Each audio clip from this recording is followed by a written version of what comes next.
जय हिंद फ्रेंड्स, मैं आनंद प्रताप एक बार फिर से आप सभी को इस चैनल पर तहे दिल से स्वागत करता हूं। तो दोस्तों, हम क्या पढ़ रहे थे? हम पढ़ रहे थे भौतिकी, और भौतिकी में हम क्या पढ़ रहे थे? विद्युत धारा चैप्टर वर्ग 10 का भौतिकी हम पढ़ रहे थे। और वर्ग 10 के भौतिकी को हम शुरू से पढ़े हुए थे, जिसमें हम क्या पढ़े हुए हैं? जिसमें हम प्रकाश का प्रवर्तन पढ़े हुए हैं, प्रकाश का अपवर्तन पढ़े हुए हैं, मानव नेत्रों वायुमंडलीय अपवर्तन को पढ़े हुए हैं, और इसके साथ साथ हम विद्युत धारा चैप्टर की शुरुआत किए हैं। लास्ट क्लास में पिछले दिन हम क्या पढ़े थे? हम बेसिक्स कुछ जाने हुए थे, और उसके बाद आज ये हमारी सेकंड क्लास है, यानी कि डे 2 है। और इस डे 2 में हम उसी बेसिक को लेते चलेंगे, और उसी से हम अपने हाई लेवल की ओर मूव करेंगे, अर्थात हम अपने विद्युत धारा की परिभाषा की ओर मूव करेंगे। तो यदि आप उस वीडियो को नहीं देखे हैं तो प्लीज आप जाकर उसे प्लेलिस्ट में जाकर देख लें, क्योंकि वो वीडियो यदि आप नहीं देखेंगे तो इस वीडियो को समझने में आपको बहुत ज्यादा कठिनाइयां होंगी। तो चलिए समय को बिना गवाए वीडियो को शुरू करते हैं। देखिए यहां पर क्या है हमारे पास कि लास्ट क्लास में जो पढ़े थे, लास्ट क्लास में हम जो चीज पढ़ लिए थे उसी चीज को कंटिन्यू करेंगे। ध्यान से देखिए और सुनते चलिए। आपको जहां कहीं प्रॉब्लम हो आप कमेंट के माध्यम से बता सकते हैं, ताकि हम उसको नेक्स्ट वीडियो में समझा पाएंगे। ठीक है, देखिए हम जो है हम ये पढ़े हुए थे भाई, लास्ट क्लास में हम ये पढ़े थे कि अपने पास क्या है, कोई ना कोई पदार्थ है। ये पढ़े थे लास्ट क्लास में। और उस पदार्थ में क्या होंगे? उस पदार्थ का निर्माण अणु से हुआ है, और अणु बना किससे है? परमाणु से। यही पढ़े थे। पदार्थ है, पदार्थ बना किससे है भाई? पदार्थ बना है अणु से, और अणु किससे बना है भाई? परमाणु से। यही पढ़े हुए थे। और फिर हम लास्ट क्लास में ये भी बात पढ़ चुके थे मेरे भाई कि ये जो परमाणु है, इस परमाणु के हम आकार के बारे में पढ़े थे कि यह गोलाकार होता है। ठीक है, परमाणु के बारे में। और इस परमाणु को हम दो भागों में बांटे हुए थे। एक था हमारे पास क्या? एक था नाभिक, और दूसरा क्या था? कक्षा। ऐसे करके बांटे हुए थे। मतलब परमाणु का जब अध्ययन करेंगे तो हमें उसमें कक्षाएं मिलेंगी और नाभिक मिलेगा। और नाभिक में हमारे पास दो मूलतम कण थे। एक था क्या? प्रोटॉन, और दूसरा क्या था भाई? दूसरा था अपने पास न्यूट्रॉन। दूसरा क्या था? न्यूट्रॉन। समझ रहे हैं? ये पढ़े थे।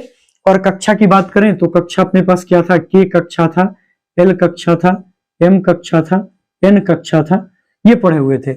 यह पहली कक्षा है तो इसलिए 1 लगा देंगे, दूसरी कक्षा है तो 2 लगा देंगे, तीसरी कक्षा है तो 3, चौथी है तो 4, ऐसे करके लगाएंगे हम। ये हम कक्षा के बारे में बताए हुए थे।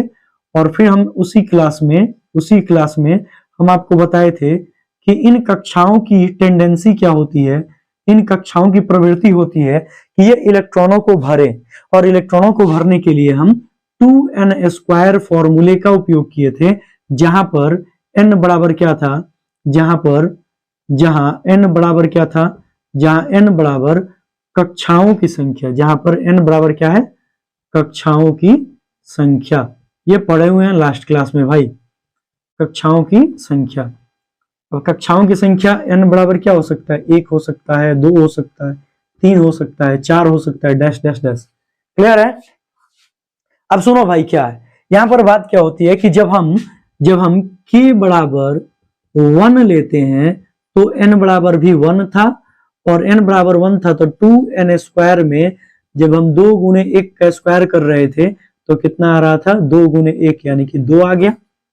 फिर वैसे ही जब हम l बराबर 2 कर रहे थे तो n बराबर भी कितना हो जा रहा था? 2। और इस आधार पर 2n² बराबर 2 गुना 2 का स्क्वायर यानी कि 2 गुना 4 बराबर कितना हो गया? 8। फिर हम लिखे थे m बराबर 3 है तो n बराबर 3 हो गया, और इस आधार पर 2n² बराबर हो गया 2 गुने 3 का स्क्वायर, और बराबर का हो गया 2 गुने 9 यानी कि हो गया 18। फिर हम m के बाद n लिखे थे तो n बराबर लिखे थे 4, और n बराबर क्या हो गया था? 4, और 2n² बराबर 2 गुने 4 का स्क्वायर यानी कि 2 गुने 16 बराबर हो गया 32। बराबर क्या हो गया? 32। ये यहां पर हम लोग इतना कुछ पढ़ लिए थे। लाइट जो है ना, लाइट डिस्टरबेंस कर रहा है। तो ये जो इलेक्ट्रॉन है 2, ये के कक्षा में आएगा, यानी कि प्रथम कक्षा में कितने इलेक्ट्रॉन आएंगे? 2। यहां पर 2 इलेक्ट्रॉन लिख देंगे। एल वाली कक्षा में 8 इलेक्ट्रॉन आएंगे तो यहां पर कितने लिख देंगे? 8। M वाले में 18 इलेक्ट्रॉन आएंगे तो यहाँ पर लिख देंगे 18, और N वाले में 32 इलेक्ट्रॉन आएंगे तो इसको लिख देंगे यहाँ पर 32। ठीक है, ये ऐसे ही बढ़ते जाएगा जैसे जैसे कक्षा की संख्या बढ़ेगी। ठीक है, यहां तक में कोई प्रॉब्लम नहीं होगा। फिर हम लास्ट क्लास में क्या पढ़े थे? लास्ट क्लास में हम ये पढ़े थे कि यहाँ पर है अपने पास तत्व और यहाँ पर है कक्षा। ठीक है, ये है तत्व और ये है कक्षा, याद रखेंगे।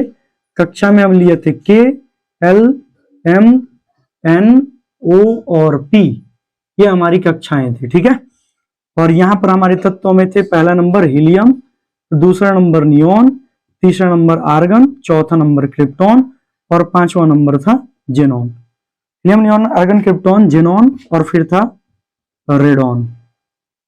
ठीक है, ये हमारे पास तत्व हो गए। ध्यान से सुनते हैं और समझते हैं। देखिए, इसमें जो इलेक्ट्रॉन भरेंगे उनसे हमारा मतलब है और उन्हीं से हमारा लॉजिक क्लियर होगा और बिल्ड भी होगा। ध्यान से देखें और समझे। देखिए, ये अगर आपके पास हीलियम हो गया, ये नियोन है, आर्गन है, क्रिप्टॉन है, जेनॉन है और रेडॉन है। तो देखिए, सुनिए और समझिए। हीलियम कितने नंबर का तत्व है? हीलियम है आपका 2 नंबर का तत्व। ये 10 नंबर का तत्व है नियोन। आर्गन है 18 नंबर का। ये है कितने नंबर का? ये है 36 नंबर का। ये कितने नंबर का है? और इसमें जोड़ देते हैं 2, 8, 2, 8, 8, 18, 18। ये हो गया आपका 54 नंबर और ये हो गया आपका 86 नंबर। ठीक है, ध्यान दीजिए। और हम एक बात पढ़े हैं अच्छे तरीके से कि ये अगर अपना परमाणु है, ये अगर अपना परमाणु है, परमाणु का ये नाभिक है, ये बाहरी कक्षा में ये क्या, ये बाहर जो आपके गोले गोले दिख रहे हैं ये सारी क्या है? कक्षाएं हैं। और हम जानते हैं कि इसमें होते हैं प्रोटॉन और न्यूट्रॉन, और बाहरी कक्षा में क्या होते हैं? इलेक्ट्रॉन। ये जो कक्षा है K, L, M, N, ये सारी कक्षाएं हैं। ये प्रथम कक्षा, द्वितीय कक्षा, तृतीय कक्षा, चौथी कक्षा। इसमें क्या रहते हैं? इसमें रहते हैं इलेक्ट्रॉन। इसमें क्या रहते हैं? इलेक्ट्रॉन रहते हैं। ध्यान रहे, ध्यान रहे। अब देखिए, तो K कक्षा में, और दूसरी बात ये हम पढ़े हुए हैं कि Z परमाणु संख्या बराबर होती है प्रोटॉनों की संख्या के, बराबर होती है इलेक्ट्रॉनों की संख्या के। ये बताना इसलिए जरूरी था ताकि हम आपको समझाएं। तो देखिए, हीलियम 2 नंबर का तत्व है, परमाणु संख्या 2 हो गई, तो प्रोटॉन की संख्या 2 है तो प्रोटॉन भी 2 होगी और इलेक्ट्रॉन भी कितने होंगे? 2 ही होंगे। ठीक है, ये ध्यान रखेंगे। तो जब इलेक्ट्रॉन 2 होंगे तो हम जानते हैं कि परमाणु की ये जो नाभिक है इसमें प्रोटॉन और न्यूट्रॉन रह जाते हैं। तो बचा क्या भाई? बची कक्षा। इसी कक्षा में क्या होते हैं? इलेक्ट्रॉन होते हैं। तो हीलियम के पास चूंकि 2 इलेक्ट्रॉन है, इसलिए 2 इलेक्ट्रॉन K कक्षा में ही रह जाएंगे। तो K कक्षा में कितने इलेक्ट्रॉन हो गए? K कक्षा में हो गए 2 इलेक्ट्रॉन। ठीक है, आगे बढ़ जाओ भाई। आगे आपके पास ये नियोन, नियोन का परमाणु संख्या 10 है, तो प्रोटॉन भी कितने होंगे? 10 और इलेक्ट्रॉन भी होंगे 10। आपको ध्यान केवल रखना है इलेक्ट्रॉन पर। इलेक्ट्रॉन के पास 10 है तो सुनिए, सॉरी, नियोन के पास 10 इलेक्ट्रॉन है तो सुनिए। पहले कक्षा में तो 2 इलेक्ट्रॉन चले जाएंगे, पहले कक्षा में 2, बचेगा 8 इलेक्ट्रॉन, तो वो कहां चला जाएगा? L वाले में। यानी कि पहले कक्षा में 2 इलेक्ट्रॉन और L वाले में 8 इलेक्ट्रॉन। फिर आगे बढ़ जाए भाई, तो आगे अपने पास क्या है? आर्गन। आर्गन की बात करें, आर्गन 18 नंबर का तत्व है, तो 18 प्रोटॉन होंगे, 18 इलेक्ट्रॉन होंगे। तो इसी आधार पर पहले वाले में 2 इलेक्ट्रॉन चले जाएंगे, दूसरे वाले में 8 चले जाएंगे और तीसरे वाले में भी 8 चले जाएंगे। तो 8, 2, 10, 10 और 8, 18 हो गए। फिर क्रिप्टॉन की बात करें तो क्रिप्टॉन में यदि आप देखें मेरे भाई, तो क्रिप्टॉन कितने नंबर का है? 36 नंबर का है। तो 36 है तो 36 प्रोटॉन होंगे तो 36 ही इलेक्ट्रॉन होंगे। 36 ही क्या होंगे? इलेक्ट्रॉन होंगे। तो इस आधार पर देखें तो पहले कक्षा में 2 इलेक्ट्रॉन चला गया, K वाले में 2 गो चला गया। अब L वाले की बात करें तो L वाले में 8 गो चला गया। फिर M वाले की बात करें तो इसमें चला गया 18 गो। ठीक है, अब बच गया क्या? N वाला। तो N वाले में कितने आते हैं? 32 गो। लेकिन हम देखेंगे 8, 18, 2, 20, 20 और 8, 28 हो गया, और हमको 8 ही को तो चाहिए, तो 8 इलेक्ट्रॉन इसमें हो गए। ठीक, इसी प्रकार इसमें भी हो जाएगा 2, 8, 18, 18, 8। फिर इसमें हो जाएगा 2, 8, 18, 18, 2, 18, 32, 18, 8 हो जाएगा। क्योंकि 8, 2, 10, 10 और 8, 18, 18, 36 और 54, 54 और 32, 86। हमको जो चीज देखना है ना, वो ये देखना है मेरे भाई, वो क्या देखना है कि इन सभी तत्वों में यदि हम देखें तो ये जो इलेक्ट्रॉन है, ये जो इलेक्ट्रॉन है बाहरी कक्षा वाले, ये इलेक्ट्रॉन क्या है? सब में समान है। यदि हम हीलियम को छोड़ दें तो देखिए हीलियम को छोड़ दें तो नियोन के बाहरी कक्षा क्या होगा, नियोन का बाहरी कक्षा एल होगा, नियोन का बाहरी कक्षा एल होगा, आर्गन का बाहरी कक्षा एम होगा, क्रिप्टॉन का बाहरी कक्षा एन होगा, क्रिप्टॉन का बाहरी कक्षा क्या होगा, एन होगा, और फिर जेनॉन का बाहरी कक्षा क्या होगा, ओ होगा, और फिर रेडॉन का बाहरी कक्षा क्या होगा, पी होगा। तो आप देखिए सबके बाहरी कक्षा में कितने इलेक्ट्रॉन है, 8 है। इसी से एक नियम तैयार होता है जिसका नाम है अष्टक का नियम। क्या नाम है भाई, अष्टक का नियम। यह नियम क्या कहता है, यह नियम ये कहता है कि प्रत्येक जो तत्व होते हैं, प्रत्येक तत्व जो होते हैं ये सारे तत्व हैं, और ये कौन से तत्व हैं, अक्रिय तत्व हैं। कौन से तत्व हैं, अक्रिय तत्व। ये किसी के साथ क्रिया ही नहीं करते हैं, ये बात ध्यान रखेंगे। अब सुनिए, अष्टक का नियम कहता है प्रत्येक तत्व अपने निकटतम उत्कृष्ट गैसों की तरह अस्थायी होना चाहते हैं, इसलिए उनके बाहरी कक्षा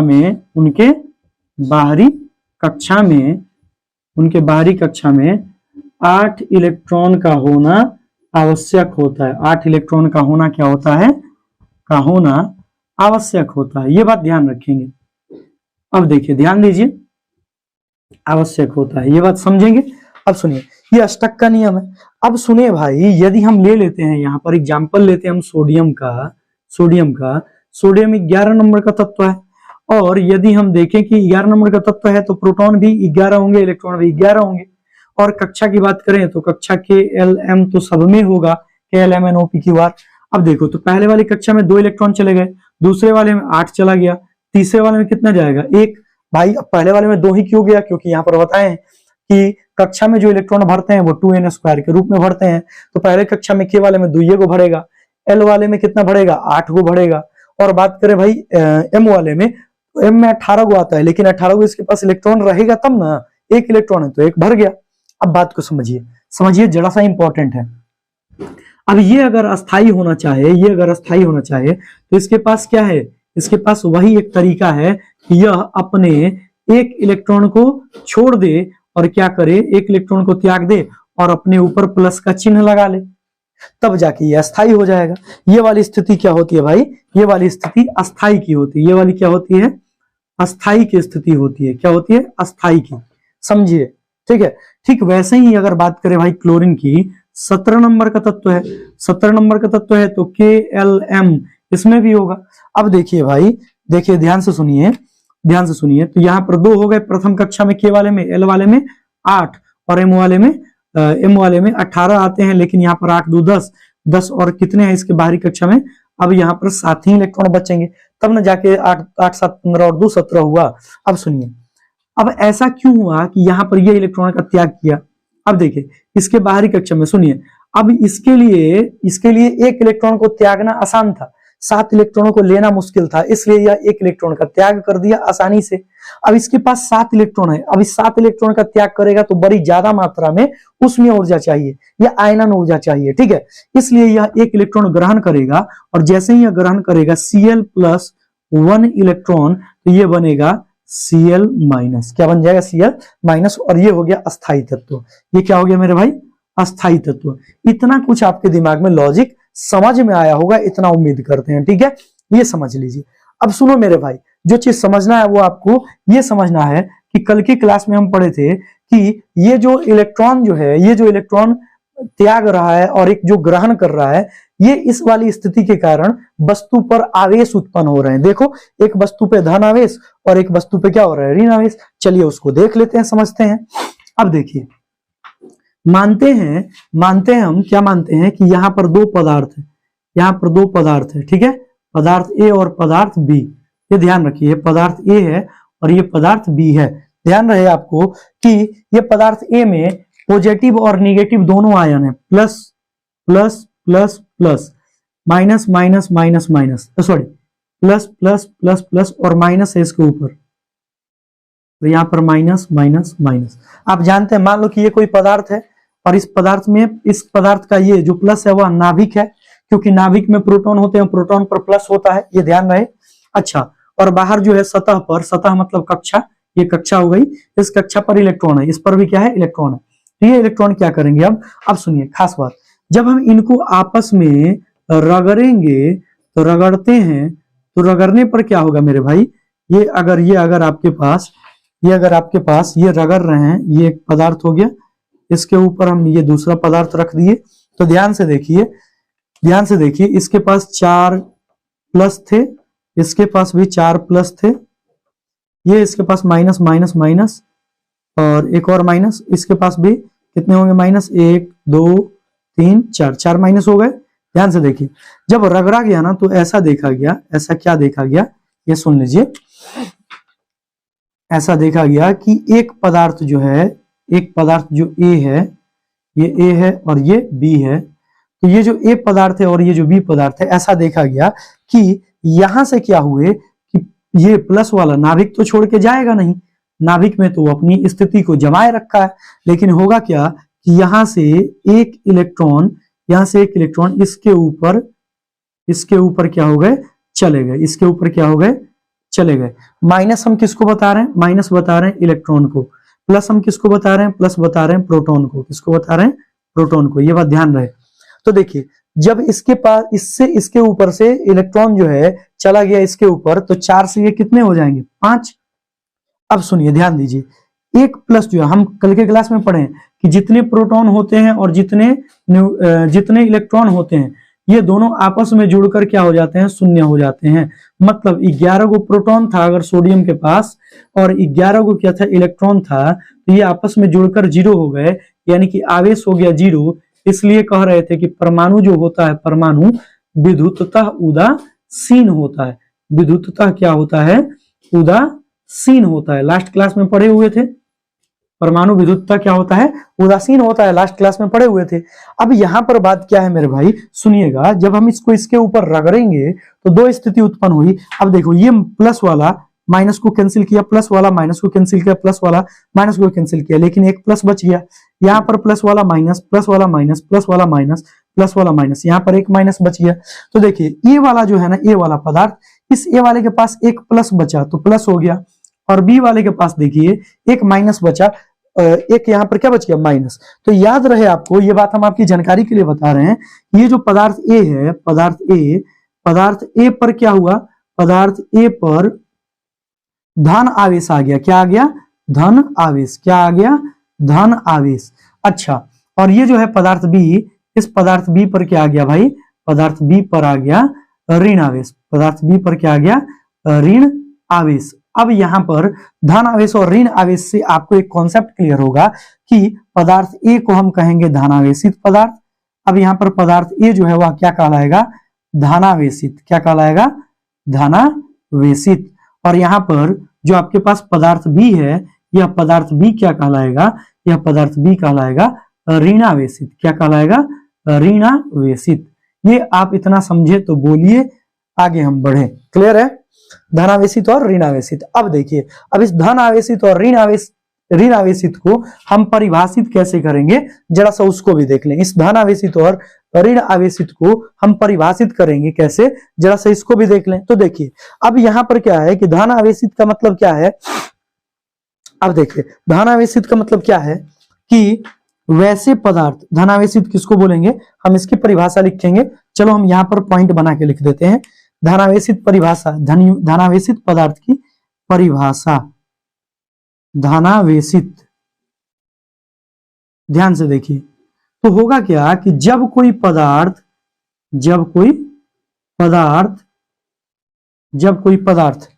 या जब किसी पदार्थ के परमाणु किसी कर देते हैं, जब किसी पदार्थ के परमाणु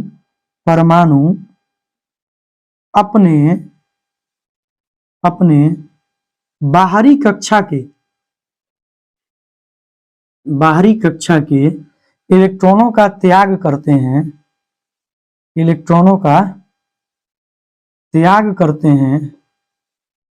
करते हैं, तो उनके ऊपर तो उनके ऊपर धन आवेश की उत्पत्ति हो जाती है। किसकी उत्पत्ति हो जाती है? धन आवेश की उत्पत्ति हो जाती है। धन आवेश की उत्पत्ति हो जाती है। और धन आवेश की उत्पत्ति हो जाती है तो ऐसे पदार्थ क्या कहलाएंगे? ऐसे पदार्थ धनावेशित पदार्थ कहलाते हैं। क्या कहलाते हैं मेरे भाई? धनावेशित पदार्थ कहलाते हैं। ऐसे पदार्थ क्या कहलाते हैं? धनावेशित पदार्थ कहलाते हैं। अब बोलिए, अब इसमें किसी को दिक्कत? क्लियर? अब हम आपको एक शॉर्ट तरीका बता रहे हैं। धनावेशित का मतलब क्या? धन का त्याग करना। धन का क्या करना? या फिर ले लो सीधे, इसका मतलब क्या है? धनावेशित का मतलब क्या है? इलेक्ट्रॉनों का त्याग करना। इसका मतलब क्या है? इलेक्ट्रॉनों का त्याग करना। इलेक्ट्रॉनों का क्या करना? इलेक्ट्रॉनों का त्याग करना। इलेक्ट्रॉनों का क्या करना? त्याग करना। ये क्लियर है? धनावेशित पदार्थ का मतलब क्या है? इलेक्ट्रॉनों का त्याग करना। ये क्लियर है? अब वैसे ही आपके पास क्या है भाई? ऋण आवेशित। ऋण आवेशित, तो ऋण आवेशित की परिभाषा जो है हम अभी थोड़ी देर में लिख रहे हैं, आप इसको जल्दी से इसका स्क्रीनशॉट ले लीजिए, चाहे रुकिए हम यहीं पर लिख देते हैं इसमें। ऋण आवेशित का परिभाषा यहाँ पर क्या होगा? ऋण आवेशित का परिभाषा क्या होगा? ऋणावेशित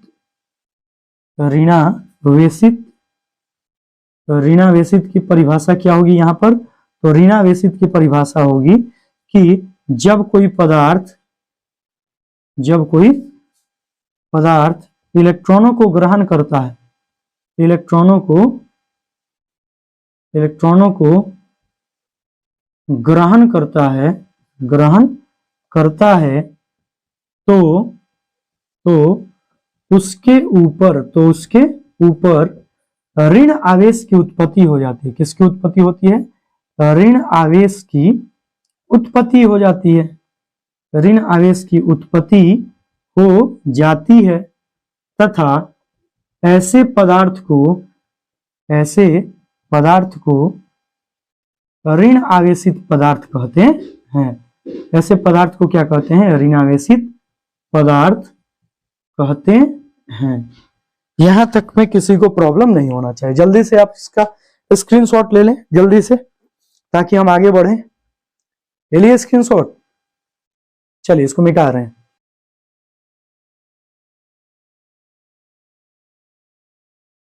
तो चलिए देखिए, हम यहाँ पर क्या पढ़े? अभी जो चीज पढ़े कि धनावेशित जो पदार्थ होंगे, उस धनावेशित पदार्थ पर क्या होगा? वो धनावेशित पदार्थ इलेक्ट्रॉनों का त्याग करेगा, और इलेक्ट्रॉनों का त्याग करेगा तो उस पर क्या आएगा? धनावेश। फिर दूसरे में क्या पढ़े? दूसरे में पढ़े कि ऋणावेशित पदार्थ। क्या पढ़े? ऋणावेशित पदार्थ। तो ऋणावेशित पदार्थ क्या करेगा? इलेक्ट्रॉनों को ग्रहण करेगा और उस पर क्या आएगा भाई? ऋणावेश आएगा। ये बात इतना क्लियर है, आपके दिमाग में फिट है, इसमें अब किसी भी प्रकार की कोई चेंजिंग नहीं होगी। ठीक है? परिभाषा आप खुद से लिख सकते हैं कि जब कोई पदार्थ इलेक्ट्रॉनों को ग्रहण करता है या इलेक्ट्रॉनों को त्यागता है तो उसके ऊपर ऋण आवेश या धन आवेश की उत्पत्ति होती है। सिंपल है। अब ऋण आवेश उत्पन्न हो गया तो उसको ऋण आवेशित पदार्थ कहेंगे, धन आवेश उत्पन्न हुआ तो धन आवेशित पदार्थ कहेंगे। अब आपको हम इस फिगर से, थोड़ी देर के पहले फिगर से ही समझाए थे कि धन आवेश कहाँ उत्पन्न हुआ और ऋण आवेश कहाँ उत्पन्न हुआ और क्यों उत्पन्न हुआ, ये बात भी हम आपको बता दिए। अब सुनिए, अब आगे और बढ़े हम, तो अब बात आती है कि ये बात आप ध्यान रखें, अब यहां पर आता है एक चीज, मुक्त इलेक्ट्रॉन। अब एक क्या आता है? मुक्त इलेक्ट्रॉन। लेकिन इस मुक्त इलेक्ट्रॉन को जानने से पहले हम कुछ बेसिक चीजों के बारे में जान लेते हैं। जैसे हम, चलिए समझा देते हैं आपको, उसके बाद मुक्त इलेक्ट्रॉन पर आएंगे। देखिए, ये परमाणु है और ये परमाणु का नाभिक है, और इस नाभिक में आप जानते हैं कि प्रोटॉन और न्यूट्रॉन रहते हैं, और बाहरी कक्षा में इसके चारों तरफ क्या रहते हैं? इसके बाहरी कक्षा में चारों तरफ इलेक्ट्रॉन रहते हैं। क्या रहते हैं? इलेक्ट्रॉन रहते हैं। ये बात आप जानते हैं, ये इलेक्ट्रॉन रहते हैं। अब सुनिए, ध्यान दीजिएगा, ये है, अगर आप देखें ध्यान से, ये हम सोडियम ले रहे हैं, सोडियम वाला तत्व ले रहे हैं। ठीक है? ये अपने पास सोडियम है। ये क्या है? सोडियम तत्व है। सोडियम है। ये कितने नंबर का तत्व है? सोडियम को Na लिखते हैं, 11 नंबर का तत्व है। इलेक्ट्रॉनिक विन्यास 2, 8, 1 होता है। K वाला, L वाला, M वाला। K में 2 इलेक्ट्रॉन रहेगा, L में 8 गो और M में 1 गो। ठीक है? 1 रहेगा। ये बात समझ गए? अब देखिए, सुनिए और समझिए ध्यान से, ये ध्यान दीजिए। इसमें 2 इलेक्ट्रॉन चाहिए, 1 इलेक्ट्रॉन यहां हो गया और एक इलेक्ट्रॉन यहाँ हो गया, हो गए 2 इलेक्ट्रॉन। इस वाले में L वाले में 8 चाहिए तो 1 electron, 2 electron, 3 electron, 4 electron, 5 electron, 6 electron, 7 electron और कितने हो गए 8 इलेक्ट्रॉन, हो गए 8 इलेक्ट्रॉन। अब बच गया M वाला, तो M वाले के पास 1 इलेक्ट्रॉन है, क्या है 1 इलेक्ट्रॉन है। अब ध्यान दीजिए अगर हमें इसके ये 1 इलेक्ट्रॉन को क्या करना है, बाहर करना है, बाहर निकालना है, तो हमें क्या करना होगा। हम आपको बताए थे कि ये इलेक्ट्रॉन जो है प्रोटॉन प्रधान आवेश होता है, उसके कारण अट्रैक्ट होते हैं और यही कारण है कि इसके चारों तरफ चक्कर लगाते हैं। अब ये याद रखें कि इसको जब हम ऊर्जा देंगे, क्या देंगे, ऊर्जा देंगे, ऊर्जा देंगे, तो ये अपने कक्षा को छोड़ देगा, ये अपने कक्षा को क्या कर देगा, कक्षा को छोड़ देगा, कक्षा को क्या करेगा, छोड़ देगा, त्याग देगा। और जब ये अपने कक्षा को त्याग दिया ना, तो इसे क्या कहेंगे, तो इसे मुक्त इलेक्ट्रॉन कहते हैं। तो इसे क्या कहेंगे, मुक्त इलेक्ट्रॉन कहेंगे। क्या कहेंगे, मुक्त इलेक्ट्रॉन कहेंगे। हम यहां पर लिखेंगे कि जब ये अपने कक्षा को छोड़ देगा तथा तब इसे मुक्त इलेक्ट्रॉन कहते हैं। तब इसे क्या कहते हैं, तब इसे मुक्त इलेक्ट्रॉन कहते हैं। और ये जो ऊर्जा इसको दी गई, यह ऊर्जा क्या किया, इस ऊर्जा ने क्या किया, ये जो सोडियम था, ये जो पहले सोडियम था जिसके पास टोटल 2, 8, 1, 11 इलेक्ट्रॉन थे, वह अब बन गया Na, अपने Na+ में कन्वर्ट हो गया, क्योंकि इसने अपने 1 इलेक्ट्रॉन का क्या कर दिया, त्याग कर दिया। अब Na+ जब आया ना, तो ये बन गया आयन। ये क्या बन गया, आयन। ये क्या बन गया, आयन। अब ये कौन सा आयन हुआ, तो सोडियम आयन। कौन सा आयन, सोडियम आयन। इसलिए इसकी जो ऊर्जा होगी उसको कहेंगे आयनन ऊर्जा। क्या कहेंगे, आयनन ऊर्जा। ये बात ध्यान रहे, आयनन ऊर्जा किसे कहते हैं, तो हम कह सकते हैं कि वह ऊर्जा, चाहे वैसी ऊर्जा, वह ऊर्जा जो किसी तत्व के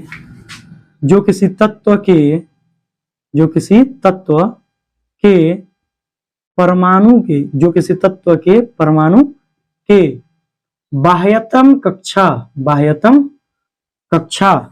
में उपस्थित इलेक्ट्रॉन को,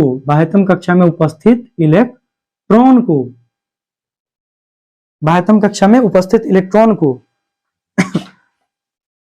कक्षा से अलग करने के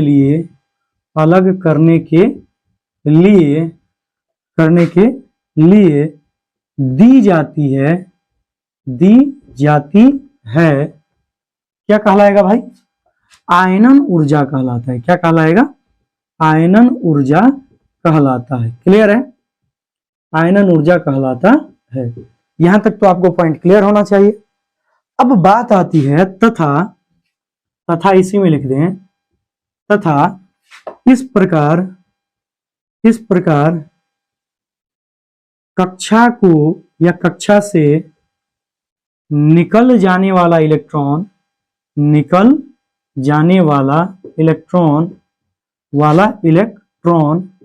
क्या कहलाता है, मुक्त इलेक्ट्रॉन कहलाता है। क्या कहलाता है, मुक्त इलेक्ट्रॉन कहलाता है। थोड़ा सा आप एडजस्ट कर लेंगे, लाइट थोड़ी सी डिस्टर्ब कर रही है, ठीक है। मुक्त इलेक्ट्रॉन कहलाता है, आप एडजस्ट कर लेंगे थोड़ा सा।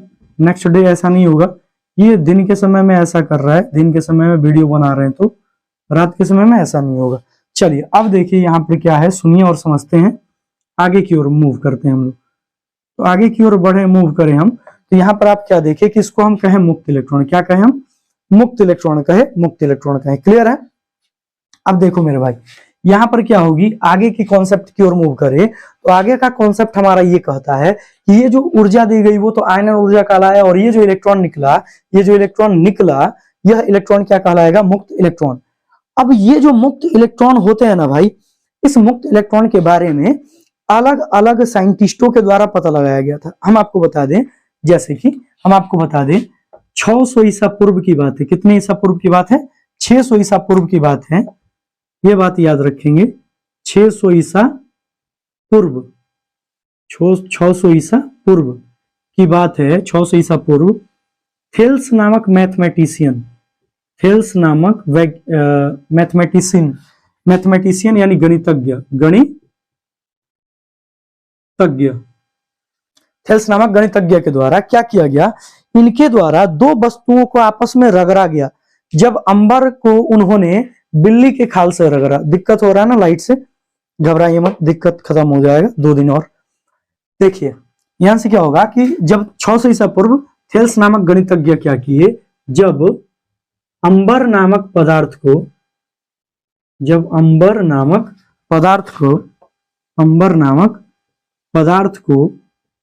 पदार्थ को बिल्ली के खाल से रगड़े, किसकी खाल से, बिल्ली की खाल से रगड़े, तो उन्होंने क्या देखा, तो उन्होंने देखा कि वह क्षर कागज की छोटी वस्तुओं को, कागज के छोटे छोटे टुकड़ों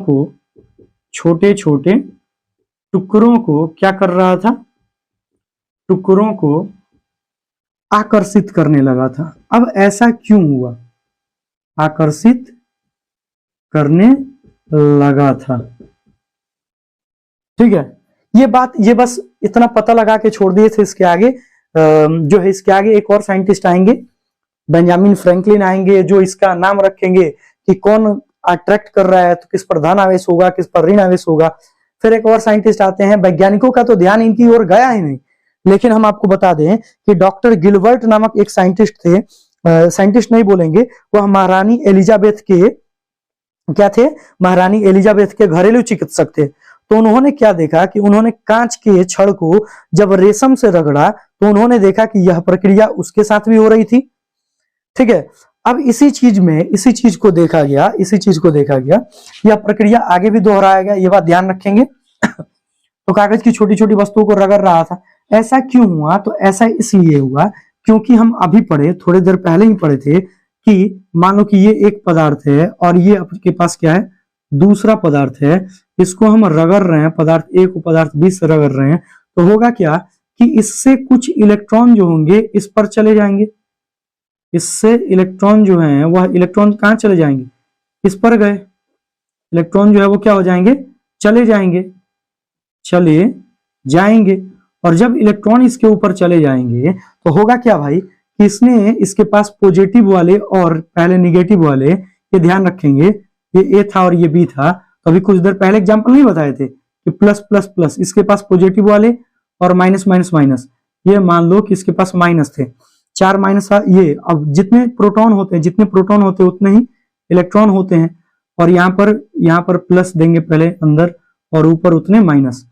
जब रगड़े तो क्या हुआ, एक इलेक्ट्रॉन जो है ना, यह एक इलेक्ट्रॉन यहां से इधर चला गया, और जब यहां गया तो इस वाली स्थिति में क्या होगा, इस वाली स्थिति में 4 तो प्रोटॉन रहेंगे ही, और इस वाली स्थिति में यहाँ पर इसके पास तो 4 प्रोटॉन रहेंगे ही, और इसके पास अब बच जाएंगे इलेक्ट्रॉन कितने, 3, क्योंकि एक इलेक्ट्रॉन चला गया। और यहाँ पर इलेक्ट्रॉन की संख्या बढ़ जाएगी, 4 थी, 3 4 5 हो जाएगी, 1 2 3 4 5 हो जाएगी। अब यही कारण है कि यहाँ पर ए और जो बी पदार्थ है, ए वाले पर ये माइनस प्लस कट गया, माइनस प्लस कट गया, माइनस प्लस कट गया, एक प्लस बचा, तो ए वाले पर प्लस उत्पन्न हो गया और बी वाले पर माइनस, क्योंकि ये minus plus minus plus minus plus minus plus, लेकिन एक माइनस बच गया, यहाँ पर बच गया, तो यहाँ पर माइनस उत्पन्न हो गया। अब यही कारण है ना कि अट्रैक्ट कर रहा है। और ये जो आपको दिख रहा है प्लस और माइनस, इसको हम क्या, यहाँ पर क्या बोलेंगे, आवेश बोलेंगे। क्योंकि हम अभी क्या पढ़े, हम ये पढ़े, यह जो जिस पर प्लस उत्पन्न हुआ वह धन आवेश है, और जिस पर माइनस उत्पन्न हुआ वो क्या है, ऋण आवेश है। तो इस आधार पर अब आवेश की परिभाषा देनी होगी। तो आवेश किसे कहेंगे, तो आवेश क्या होता है, तो हम कहेंगे कि किसी पदार्थ का वह गुण, किसी पदार्थ का वह गुण जिसके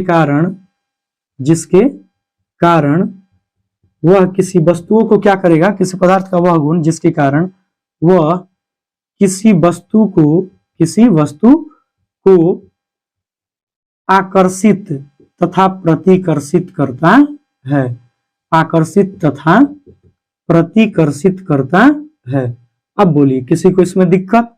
अब आपको समझ में आ गया होगा कि यहां पर आकर्षण और प्रतिकर्षण का गुण क्यों आएगा, जो थेल्स महोदय साहब ने बताया, जो थेल्स महोदय के द्वारा बताया गया। और इसमें उन्होंने क्या बताया कि ये जो ए वाला है और जो बी वाला पदार्थ है जब आपस में रगड़ेंगे तो ए पर पॉजिटिव और बी पर नेगेटिव आएगा, क्योंकि क्या हो रहा था कि एक वस्तु जो है वो इलेक्ट्रॉनों का त्याग कर रहा था और दूसरा वाला इलेक्ट्रॉन को ग्रहण कर रहा था। अब इस बात से हम देखें तो आवेश कितने प्रकार के हो जाएंगे? आवेश दो प्रकार के, एक धन आवेश और दूसरा क्या हो जाएगा, ऋण आवेश। दूसरा क्या होगा, ऋण आवेश, यानी कि एक पर धन आवेश आया और दूसरे पर आया ऋण आवेश।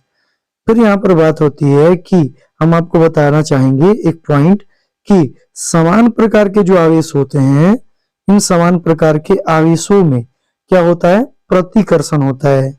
समान प्रकार के आवेशों में क्या होता है, प्रतिकर्षण होता है।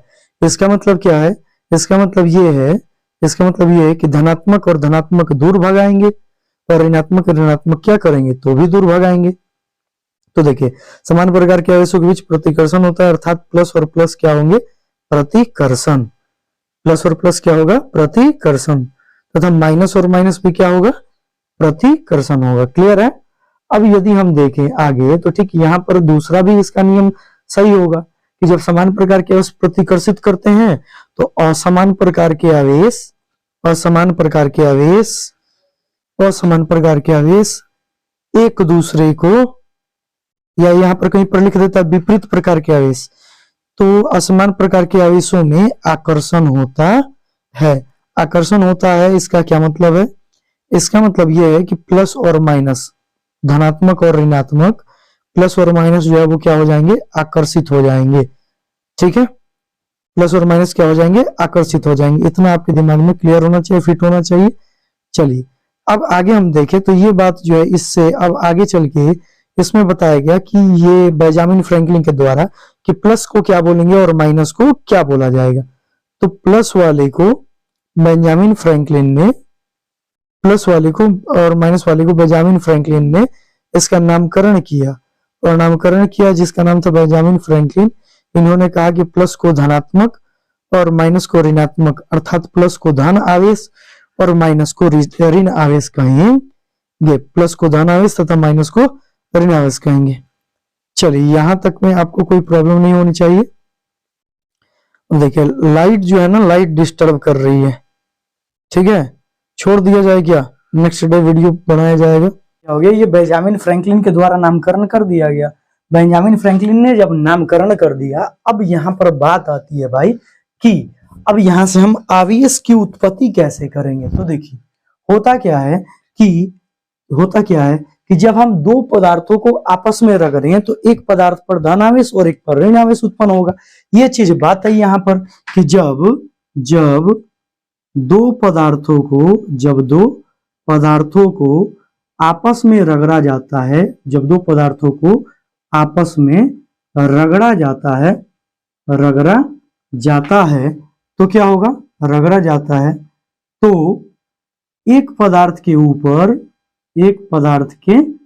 ऊपर क्या होता है, धन आवेश, तथा दूसरे पर क्या होता है, ऋण आवेश उत्पन्न हो जाता है। धन आवेश तथा दूसरे पर क्या होगा, दूसरे पर ऋण आवेश उत्पन्न हो जाता है। ये बात यहां पर आपके दिमाग में उतनी फिट होनी चाहिए। अब सुनिए, ध्यान दीजिए कि यदि दो पदार्थों को रगड़े हैं, पदार्थ ए को पदार्थ बी से रगड़े हैं, तो याद रखिएगा जब भी आवेश उत्पन्न होगा तो वो आवेश सतह पर उत्पन्न होगा, आवेश सतह पर, अंदर नहीं उत्पन्न होगा। मतलब धन आवेश या ऋण आवेश जो भी बनेगा अंदर नहीं बनेगा, बाहर सतह पर होगा। जैसे इन दोनों पदार्थ को रगड़े हैं तो यहाँ पर क्या उत्पन्न हो गया, मान लीजिए इस पर क्या हुआ उत्पन्न, प्लस, इस पर क्या उत्पन्न हुआ, प्लस, और इस पर क्या हो गया, माइनस, इस पर क्या हो गया, माइनस। ध्यान देने वाली बात है। तो भाई देखना, एक पर प्लस और एक पर माइनस उत्पन्न हुआ तो याद रखेंगे कि इस प्रकार जो इसमें आकर्षण और प्रतिकर्षण का गुण आया, ये तो गुण आवेश का था कि आवेश का गुण होता है जिसके कारण वो किसी वस्तु में आकर्षण तथा प्रतिकर्षण का गुण दिखाते हैं। अब यही चीज आपको कहलाया विद्युत। यही क्या कहलाया? विद्युत। यही क्या कहलाया? विद्युत। और याद रखेंगे कि ये जो विद्युत है, इस विद्युत की उत्पत्ति किसके कारण हुई? घर्षण के कारण हुई। किसके कारण हुई? घर्षण के कारण हुई। तो इसको कहा गया घर्षण विद्युत की। क्या कहा गया? घर्षण विद्युत की। क्लियर है? घर्षण के द्वारा विद्युत बन गया। अब सुन लो मेरे भाई, ध्यान देना। अब ध्यान देना। अब चूंकि हम इतना सारा कुछ आपको बता दिए कि घर्षण विद्युत की कहे, पदार्थ एक दूसरे को अट्रैक्ट कर रहे हैं, ये सारे पॉइंट्स पढ़े हैं। तो अब यहाँ पर बात आती है आपके पास, वो बात क्या है कि धन आवेश ऋण आवेश उत्पन्न हो गया। तो आखिर अगर हम धन आवेश और ऋण आवेश के आधार पर देखें तो आखिर ये इलेक्ट्रॉन यहाँ पर क्यों निकला? तो बात ये होती है कि हम यहाँ पर एक कॉन्सेप्ट पढ़े थे कि ये पदार्थ है, कोई पदार्थ है और उस पदार्थ के तत्व का परमाणु है और परमाणु की बाहरी कक्षा में इलेक्ट्रॉन है। और अब भी पढ़े कि जब हम इसको एनर्जी दे रहे हैं तो इस एनर्जी को प्राप्त करके ये क्या करेगा?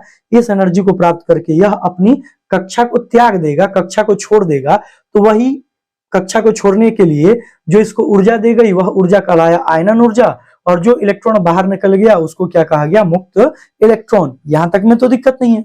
अब ये भाई मेरे कहलाया मुक्त इलेक्ट्रॉन, चलो इसमें कोई दिक्कत नहीं है, कोई दिक्कत नहीं है। अब यहाँ पर यह जो मुक्त इलेक्ट्रॉन हुआ, जो ऊर्जा दी गई, वही ऊर्जा यहाँ पर हो रही है।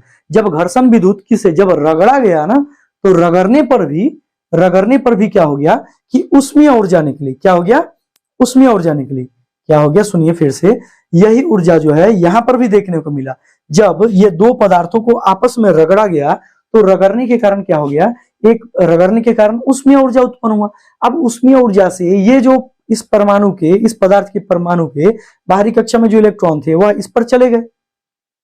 वो कहां चले गए? इस पर चले गए। अब जब इस पर चले गए तो एक पर धन आवेश और दूसरे पर ऋण आवेश उत्पन्न हो गया। तो यही चीज यहां पर कॉन्सेप्ट है, ये ध्यान रखेंगे। अब दो चीज, अब एक बात समझना है आपको, ध्यान से देखिए। अब ये जो है ना, ये जो है आपको यह कहलाता है स्थिर वैद्युत। क्या कहलाता है? स्थिर वैद्युत। मतलब इसमें विद्युतीय गुण उत्पन्न हो गया, स्थिर वैद्युत कहलाएगा। क्या कहलाएगा मेरे भाई? स्थिर वैद्युत। यानी कि जब तक क्या हो गया भाई, इसका मतलब ये होगा कि जब किसी वस्तु पर आवेश की उत्पत्ति होगी, जब किसी वस्तु पर क्या उत्पन्न हो जाएगा? आवेश की उत्पत्ति हो जाएगी, तो हम कहेंगे कि वह वस्तु क्या हो गई? उस वस्तु में विद्युतीय गुण आ गया। उस वस्तु में क्या आ गया? विद्युतीय गुण आ गया। तो चलिए इसकी परिभाषा को भी हम जरा सा लिख दें कि स्थिर, हम यहाँ पर स्थिर वैद्युत कह दिए, इसको हम क्या बोले? स्थिर वैद्युत कह दिए। अब स्थिर वैद्युत की परिभाषा को हम लिख रहे हैं, जरा सा ध्यान से। स्थिर वैद्युत की परिभाषा को हम कहाँ लिख दे? आप इसका स्क्रीनशॉट ले लीजिए ताकि हम मिटा के उसको लिख दे। 2-3 और पॉइंट लिखवाएंगे और आज की क्लास को एंड करेंगे, क्योंकि क्लास जो है वो लाइट के कारण बहुत ही ज्यादा डिस्टर्ब हो रहा है। नेक्स्ट डे नेक्स्ट वीडियो बनाएंगे, ठीक है? तो चलिए, जो हम यहीं पर इतना में ही हो जाएगा, पूरा लिखने की जरूरत नहीं है, थोड़ी देर के बाद हम देख लेंगे। तो देखिए यहाँ पर क्या हुआ भाई कि जब ये ए को पदार्थ बी के साथ रगड़ा गया तो एक से इलेक्ट्रॉन दूसरे पर चला गया और दूसरे से पहले पर आ गया। ऐसा भी हो सकता है कि ऐसा नहीं कि केवल इलेक्ट्रॉन इसी पर जाएगा, इससे भी इस पर आ सकता है, लेकिन उस कंडीशन में दो आवेश अलग अलग उत्पन्न हो जाएंगे। अब सुनिए भाई, एक पर धन आवेश उत्पन्न हुआ और एक पर ऋण आवेश उत्पन्न हुआ, तो याद रखेंगे इसे ही हम क्या कहे? स्थिर वैद्युत की या स्थिर वैद्युत कहे। तो स्थिर वैद्युत क्या होता है? तो सुनिए, इसकी परिभाषा कहा जाता है कि जब दो पदार्थों को आपस में रगड़ते हैं, जब दो पदार्थों को आपस में रगड़ते हैं, जब दो पदार्थों को आपस में रगड़ते हैं तो उसमें आकर्षण तथा प्रतिकर्षण का गुण, आकर्षण तथा प्रतिकर्षण का गुण आ जाता है। आकर्षण तथा प्रतिकर्षण का गुण आ जाता है, और इसे हम क्या कहते हैं? आ जाता है, जिसे क्या कहते हैं भाई? जिसे हम स्थिर वैद्युत की कहते हैं या स्थिर वैद्युत कहते हैं। क्लियर है? स्थिर वैद्युत कहते हैं। ये यहाँ पर आपको क्लियर होना चाहिए। अब यही जो है यह स्थिर वैद्युत है, या विद्युत धारा क्या है? स्थिर है। और जब यह विद्युत धारा स्थिर है और यहाँ पर मान लो कि जो आवेश है, इस आवेश को यदि किसी चालक तार से जोड़ दें, यदि किसी तार से जोड़ दें, चालक तार से, तो तो यही आपको स्थिर वैद्युत क्या हो जाएगा, यही स्थिर वैद्युत बहने लगेगा, इससे होकर जाने लगेगा और जाने लगेगा, और यहाँ पर धीरे धीरे धीरे धीरे ये क्या होने लगेंगे, कम होने लगेंगे, और इसी को कहेंगे धारा विद्युत। इसी को क्या कहेंगे, धारा विद्युत। यानी कि ये बना इलेक्ट्रिक करंट, ये क्या बना, इलेक्ट्रिक करंट। क्लियर है? उम्मीद करते हैं कि जो हम अपना पॉइंट लगाए हुए थे, जिससे कि हम लोग इस टॉपिक पे आ रहे थे, वो टॉपिक की ओर हम आ गए।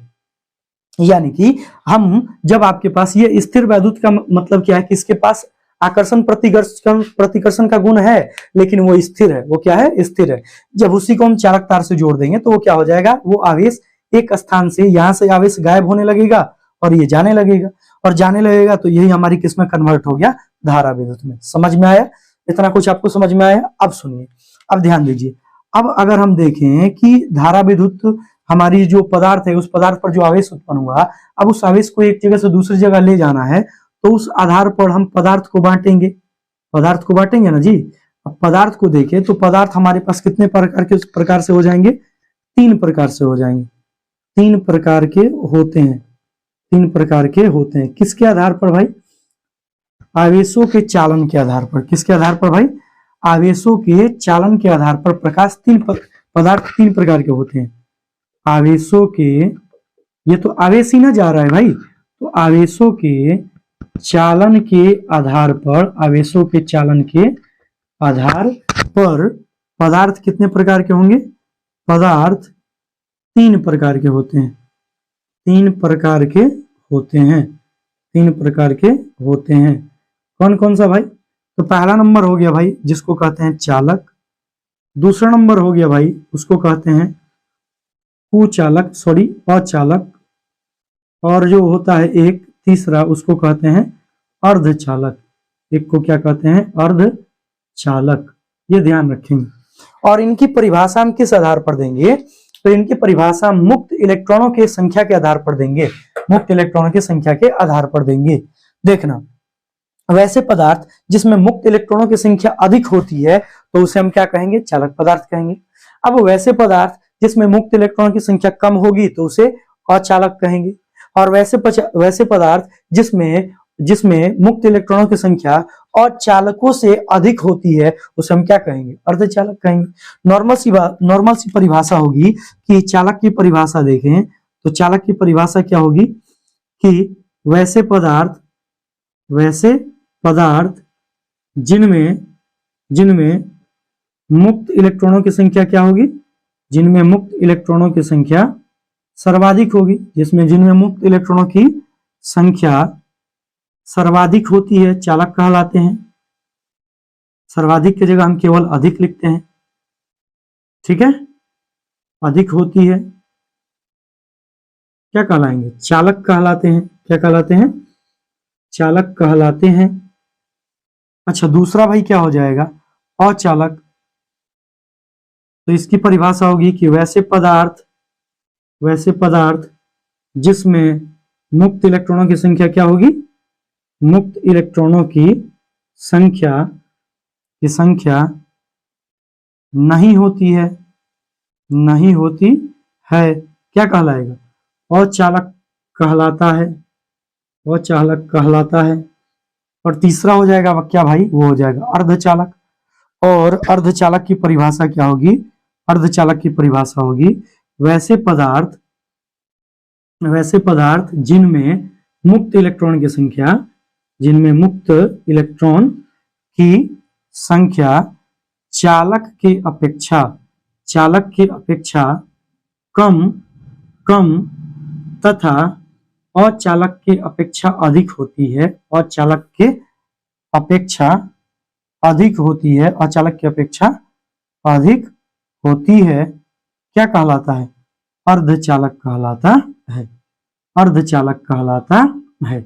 लास्ट क्लास, अब ये हमारी जो है यहाँ पर ये जो भी चीज है अभी आप इसका स्क्रीनशॉट ले लें, क्योंकि नेक्स्ट क्लास में हम इसको थोड़ा सा रिकॉल करेंगे, क्योंकि वहां पर हमें मुक्त इलेक्ट्रॉनों के बारे में बताना है और फिर बताना है कि चालक पदार्थ को भी हम 2 भागों में बांटेंगे। एक को कहेंगे सुपर कंडक्टर और एक को कहेंगे बैड कंडक्टर और एक को कहेंगे गुड कंडक्टर। यानी कि अभिचालक 3 भाग में बटेगा, एक को कहेंगे सुचालक, एक को कहेंगे कुचालक और एक को कहेंगे सुचालक। गुड कंडक्टर मतलब होता है सुचालक, और एक होता है बैड कंडक्टर, उसको कहते हैं कुचालक, और एक होता है सुपर कंडक्टर जिसको कहते हैं अतिचालक। उन तीनों के बारे में हम पढ़ेंगे नेक्स्ट डे नेक्स्ट वीडियो में, और इसको समझने के बाद ही हम क्या करेंगे, अगले टॉपिक की ओर मूव करेंगे। जल्दी से आप इसका स्क्रीनशॉट ले लिए स्क्रीनशॉट। चलिए देखिए, तो आपको वीडियो कैसा लगा आप हमें कमेंट करके बता सकते हैं।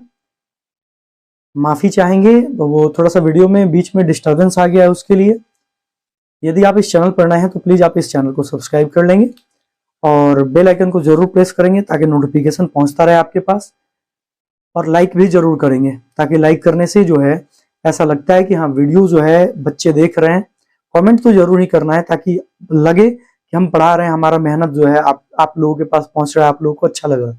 ठीक है, तो चलिए इसी के साथ सेशन को समाप्त करते हैं। नेक्स्ट डे नेक्स्ट वीडियो हम जब शुरू करेंगे तो उस समय हम क्या पढ़ेंगे, उस समय हम इसके कुछ पॉइंट्स पढ़ेंगे चालक और अचालक के। उसके बाद हम पहुंच जाएंगे नेक्स्ट टॉपिक की ओर जिसका नाम है इलेक्ट्रिक पोटेंशियल, जिसको कहते हैं विद्युत विभव। और विद्युत विभव के बाद हम पढ़ेंगे विभवांतर, और विभवांतर से ही हमारा क्या बनेगा, विद्युत धारा। क्या बनेगा, विद्युत धारा। तो सबको हम लोग एक स्टेप के साथ लेके चलेंगे, लाइन बाय लाइन लेके चलेंगे।